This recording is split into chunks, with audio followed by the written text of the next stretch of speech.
Pumanaw na ang tinaguriang Asia's Queen of Song na si Pilita Corrales sa edad na 85 ngayong araw, Sabado, April 12, 2025. Sa Instagram post ni Janine Gutierrez, ito ang kanyang nasabi. It is with a heavy heart that we announce the passing of our beloved Mami and Mamita, Pilita Corrales.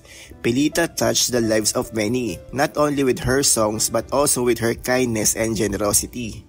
She will be remembered for her contributions to the entertainment industry, but most of all, for her love of life and family. Please join us with your prayers and kind thoughts as we celebrate her beautiful life. Further details regarding memorial services will be shared soon. Nagpaabot din ng pakiramay ang mga malalapit na kaibigan ni Janine, tulad nila Bella, sending my deepest condolences to you and your family, Janine. Melay, Barbie, Rocco, at marami pang iba.